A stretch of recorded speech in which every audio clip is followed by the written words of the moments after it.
Hello team, welcome to another ATP Geopolitics video with myself, Jonathan MS Pearce. This is Ukraine War News Update, second part thereof for the 10th of March 2024. I'm here doing this at the moment because my boy is too ill to go to rugby this morning. So that's why I am on course today. Stay on target, Pearce. Stay on target. Right, let's go to military aid and equipment, and there isn't a lot to say today, just one of those days.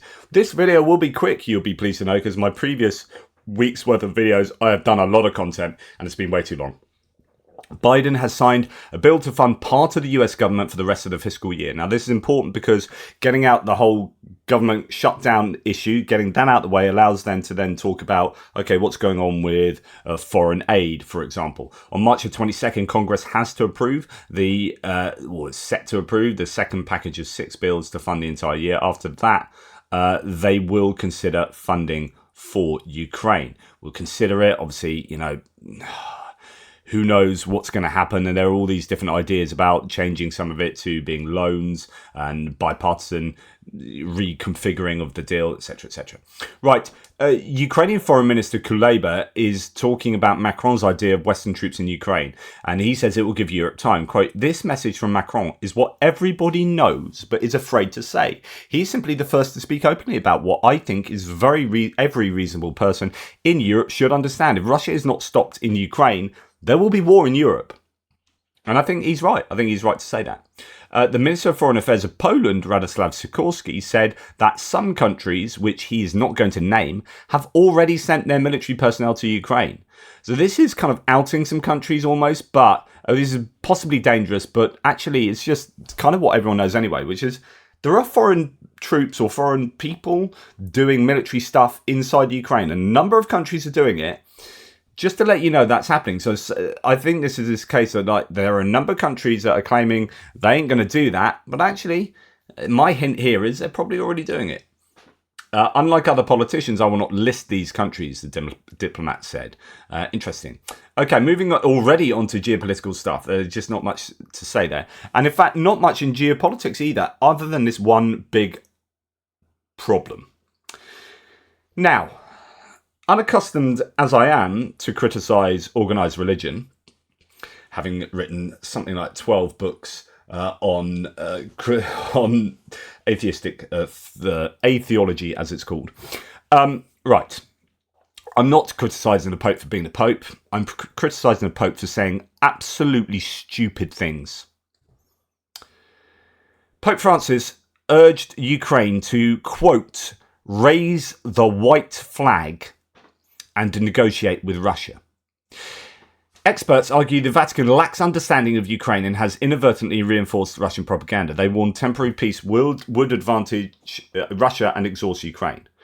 Now, in the Pope's defence of his interview, where he's just said stupid things here, the defence is he's going to be thinking about Ukraine. He doesn't do what we do, which is spend, how many hours do we spend a day learning about Ukraine, what's going on the front lines, looking at maps, looking at the equipment that's there, working out the geopolitical strategies and implications and chess game that's involved in the war, concerning the war in Ukraine.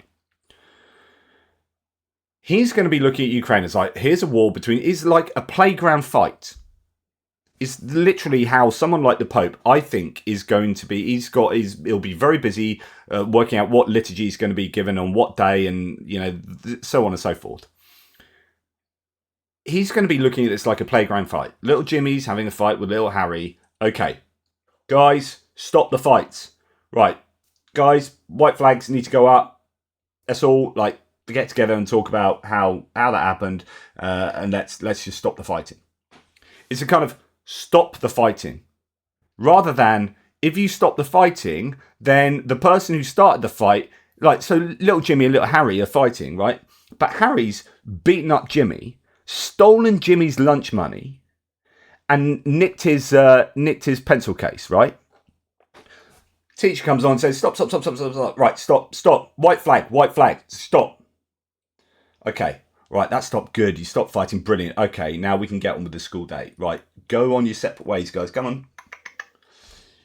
But hang on. Harry's got his lunch money and got his pencil case. Well, what about that? So this idea of stop, white flag, is to say, well, Russia, you can just keep all of what you got. Is basically what that entails. Now, lots of people are going mental about this. And rightly so, because this is really naive and really unhelpful rhetoric from someone who really should know better. Why doesn't, says Michael McFaul, Republican from US, why doesn't the Pope ask Putin to withdraw his occupying forces? So it's not about the Vatican. It's not about saying, you should raise a white flag type thing. Is about Ukraine. It's all on Ukraine to stop this by saying, okay, we're up for negotiations now, we'll come to the table, and therefore whatever Russia have taken, they've already basically got. This is saying, the Pope should be saying, right, to stop this war, you, the aggressor, like Harry, you need to give back everything you've nicked off Jim over there, and then we go our separate ways. But you've got to, come on, mate, give it back.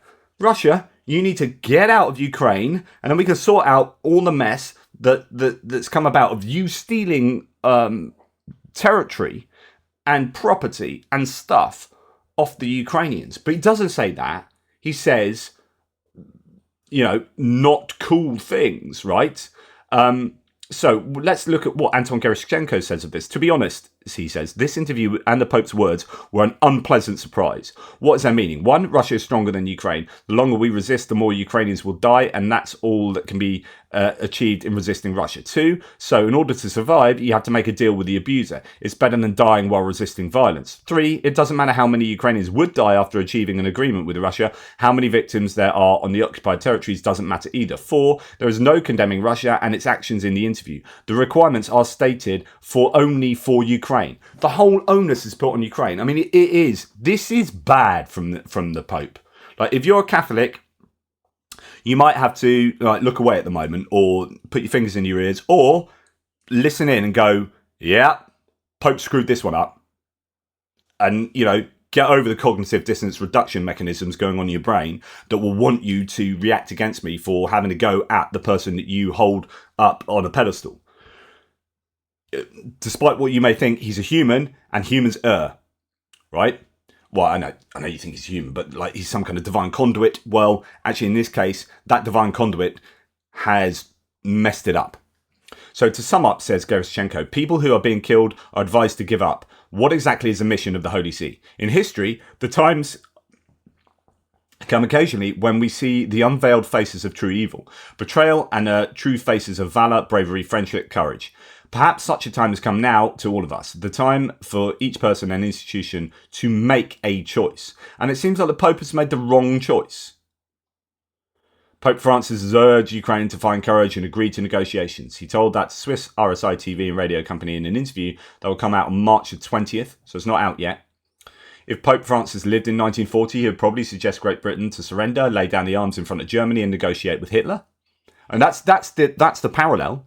It does seem strange that the Pope doesn't urge to defend Ukraine, doesn't condemn Russia as an aggressor who killed tens of thousands of people, doesn't urge Putin to stop, but calls on Ukraine to raise a white flag instead. Do all his cardinals share this position? No reports. The Vatican explained the words of Pope Francis, which he said in an interview with RSI. So this is what the Vatican is then, like, now they're trying to fight. There's a fire burning now in terms of PR, and they're trying to dampen down that fire. This is from the Vatican. The Pope takes up the image of the white flag proposed by the interviewer to indicate the cessation of the hostility, the truce reached with the courage of negotiation. But still, there's no indication of who the wrongdoers were here. No indication of, reparations, of giving back what is rightfully Ukrainian as a self-determined sovereign nation.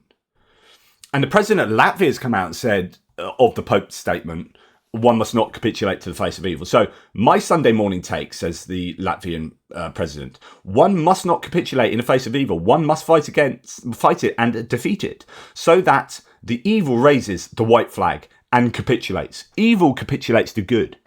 That's a beautiful way of putting it, my man. And the Pope, I'm sorry, you got it wrong.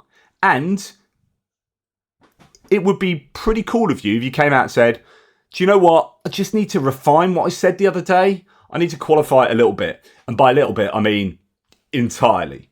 And basically scrap what I said. I'd had a couple of, Holy Communion wines or transubstantiation, of course. That means I had a bit of blood. And I wasn't thinking right. And sorry about that. And here's what I really think.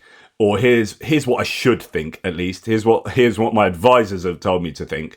Because what I said previously was appeasing evil. Moving on, Polish Law and Justice Party, PIS, is planning a large protest in Warsaw on May the 18th to support farmers. Now, I'm talking about this because it shows that the farmers' protests are very politically... there are overlays, not just underlays. I think it's just... the whole thing is overtly political. Obviously, it is political to a degree anyway, but it is being fomented by Russia to some degree, I would argue. And there's lots of connections to some of the people involved with Russia, but also with the PIS, who are anti-Russian. But this is incredibly useful for PIS, who are now effectively in opposition. They got the majority of the vote, or the largest minority in the elections recently, but they couldn't form a coalition party, so Donald Tusk's coalition took control. But they are now, I think, looking at this opportunistically, and they're planning a large protest in Warsaw on May the 18th to support farmers, which is only going to give grist to the mill for these farmers to continue the very debilitating, in terms of economic trade, military aid trade, movement, logistics, so on and so forth, for the Ukrainians. PIS now are getting behind Polish farmers, and I think this is a problem. Announced a march to force the Polish Parliament to adopt a resolution on the Green Deal. Of course, they're going to be against the Green Deal because they are the PIS, and the embargo on Ukrainian grain. The demonstration is intended to proceed even if the Green Deal is cancelled before that day and an embargo is imposed on Ukrainian agricultural products. So even if they get what they want, they're still going to march. Right, I'm going to go back to my best friend, DJT. And this is super important, as it always is. So if you had a really capable president like me, you are very safe. Now Putin is talking about nuclear all the time. You know why? Because he knows we have an idiot as a president, and he can't get away. And he can get away with that. Sorry. I'll let him say it himself, because I'm butchering it. But if you have a really capable president like me, I will tell you. Believe me, you were very... Oh, everything is all about himself. If you listen to all of his speeches, and recently it's been really evident where he was talking, what was he talking about the other day? There was some clips of all of him talking about where like Biden or just normal politicians would talk about, the government's done this, we've done it really good. Oh, it's Roe v. Wade. Or it might be something else. Anyway, rather than we as an administration or our party or this, it's like I did this. And the way that he's constructed each of those sentences were like, I am the greatest. He's literally saying like I'm the greatest there's ever been. And I did say the other day that actually he was the most successful president for getting 3 Supreme Court judges into the Supreme Court. So there is that. But everything is about him being awesome. But if you have a really capable president like me, I will tell you. Believe me, you were very safe. You were very safe. And you have Putin now talking nuclear all the time, don't you? You know why? Because he knows we have an idiot as a president, and he can get away with that. Now, why I'm playing this is because this is really dangerous rhetoric, right? The great thing about the UK, I'm going to sing the praise of the UK now, in that the Conservative Party and the Labour Party, if they're talking about Putin and talking about international threats, the Labour Party will say, Putin sucks. Putin sucks, and we're well behind the government in their decisions on what we're doing to stop Russia from defeating Ukraine. And Keir Starmer will back Rishi Sunak when it comes to stuff like Putin. And if he doesn't back Keir Starmer, if he doesn't back Rishi Sunak, it would be saying, look, we need to be stronger, we need to give more. We need to give more aid to Ukraine. What this is about is effectively giving credence to Putin by downplaying the government efforts and Biden's efforts against Putin and for Ukraine. This is very dangerous rhetoric. You might not realize it, and if you love Trump, you'll kind of overlook this stuff. But the positioning here is freaking detestable. It is detestable. And you know, you have Putin now talking nuclear all the time, don't you? You know why? Because he knows we have an idiot as a president, and he can get away with that. I'm sorry, I find that really problematic. Now, as a result of that kind of rhetoric and what he has said previously on NATO, European diplomats are, and this has been going on for a couple of days now, I haven't reported it, but I could have done. European diplomats are urging NATO member nations to prepare for the possibility the US will withdraw from NATO if former President Donald Trump returns to the White House. Concerns have arisen regarding American support for Ukraine and a commitment of NATO. And so this isn't me, I'm not whinging about Trump. Like, European leaders and European military personnel are really worried. They are genuinely worried. Right, and so they're putting plans in place in case Trump gets to the White House. So if you love the guy, there are people over here that are crapping themselves about a Trumpian White House and the effect that will have on international security. Concerns have arisen regarding American support for Ukraine and the commitment to NATO in the event of Trump's re-election. The former president has previously suggested encouraging Russia to attack NATO members who do not meet their financial obligations, and there are predictions that he might seek to withdraw from the alliance. There are thoughts that even though Congress has made it, or the Senate has made it very difficult, or Congress, for him to pull out unilaterally from NATO himself as a president, to say, right, we're pulling out of NATO. What he can do are things like make the US might not pull out of NATO, but effectively make their presence in NATO kind of irrelevant. So, you know, start not funding NATO staff and doing X, Y, and Z. So there are different ways of playing that. Right.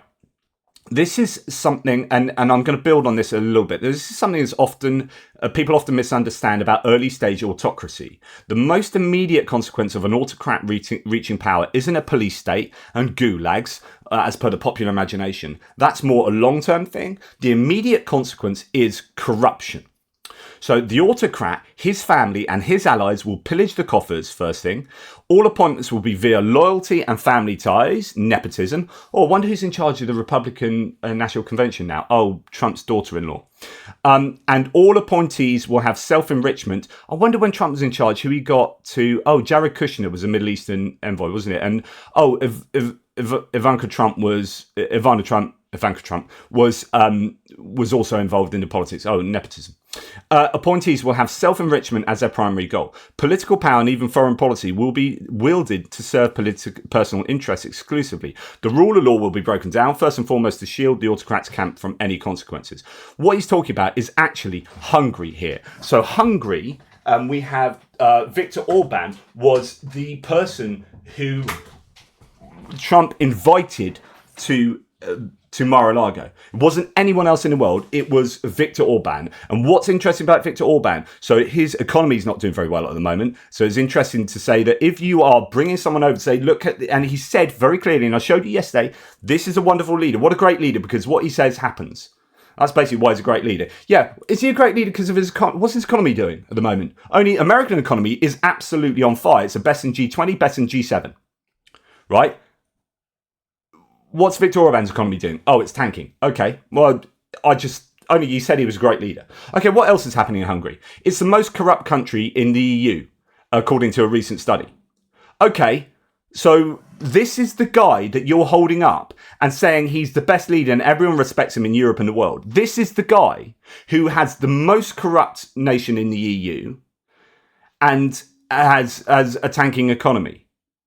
So with scores ranging from 42 to 46 out of 100, Hungary, Bulgaria and Romania are far behind the EU Scandinavian top three, with Denmark crowned as best in class at 90, followed by Finland and Sweden in the anti-corruption NGO's 2022 Corruption Perceptions Index. This is going back a little bit, and this is from last year. But just to remind you who who Orban is and what he's presided over. And isn't it interesting that Trump didn't get the Danish president, didn't get the Finnish, the Swedish leaders? People who are genuinely presiding over decent democracies with functioning economies. Instead, he gets Viktor Orban over and sings the guy's praises. You know, I ranted yesterday, but still, if you don't get the problem we have here, like, which is giving European leaders the willies at the moment as far as what's going to happen with NATO, we're looking like we could get a leader in charge of the White House that is incredibly worrying for the rest of the world. You might love Trump, but the rest of the world realizes that this is a massive risk. And, you know, I could go on and talk to you at length about, you know, Hungary not being cool. And, well, Orban not being cool, and what he's doing with the judiciary and what he's doing with the freedom of speech and press. There's no freedom of press there. Like, Hungary is a problem nation, right, in terms of being in NATO and the EU and not having transparency in the way it should do, and having an autocrat, a dictator wannabe. I didn't call him a dictator yesterday, I called him a dictator wannabe, which is what Orban is. That gets money directly from Russia. You know, whether it's through the Bethany Foundation, whether it's through all these different organizations that are operating with money from both the propaganda unit within Hungary, but also from Russian money as well, and then that infiltrates into America. But first and foremost, is operating within Hungary. I mean, yeah, go and look at Orban's connections to Putin and to Russia. The effectiveness of Russia's hollow threats has been extreme in one way, laughable in another. So Russia warns of military consequences if Finland and Sweden join NATO. So Finland and Sweden join NATO, right? What's happened? Actually, Russia said, okay, it's not actually that big a thing, Finland joining NATO. What did they say back in February 2022?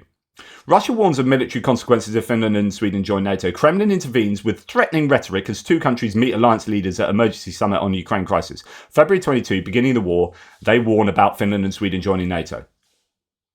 Red line, red line, red line. Cross the red line, nothing happens. There are no red lines. Russia is full of empty rhetoric. And we're afraid of them, still. There's the evidence. Meanwhile, also, Russia's lost 90% of orders for launching satellites into space because of the war. Since starting the full-scale invasion, says Anton Gerashchenko, Russia has lost orders from other countries. American astrophysicist Jonathan McDowell has calculated that total satellite launch orders for European and other countries have collapsed by 90% in the past 2 years. Previously, Europeans often sent their satellites on Russian rockets, and in 2021, there were 35 contracts with such a service. A year later, Russia reduced its number to 2, and in 2023, it amounted to 3 contracts. As a result, the United States remain the only superpower in space. Launch contracts tripled to more than 320, and smaller players, including India and China, are now expanding their presence at Russia's expense. Nikkei Asia writes, the financial situation of Roscosmos has been deteriorating even before the war, when it was headed by Dmitry Rogozin. In the pre-war years, Roscosmos's revenue fell threefold, from 32.3 billion rubles, $354 million, in 2018 to $115 million in 2021. The loss in 2021 reached $340 million. Subsequently, the situation that might be 2022 or 23, I'm not sure, that last date. Subsequently, the situation continued to deteriorate, although the state corporation no longer publishes reports. Its CEO Yuri Borisov told Vedomosti newspaper at the end of 2022 that loss is expected to be about $548 million. Wow, so actually that 340 was referring to 2021. Not sure why there are two 2021 figures there. Revenue against loss. Sorry. So they got 115 million in revenue in 2021 and then made a loss of 340 million. Wow. And that loss in 2022 went up to 548 million. And you'd wonder what it is this year. Last year, 2023, and then moving on into this year. So that is not good for Russia. They are losing influence, they're losing money, and of course that means that profit that would otherwise have gone into the Kremlin coffers is now not going to Kremlin coffers. And either they're having to bankroll a loss-making organization, or at least not bankrolling it, kind of ceases to operate. But either way, that money is not going to support the war effort. And with failing hydrocarbon revenues and the ruble tanking and having yuan only to spend, Russia are in trouble. And that's, I think, another example of how they are. Interesting analysis from Gerashchenko. Thank you for that. Anyway, that's enough from me. Please like, subscribe, and share. Take care. Speak soon.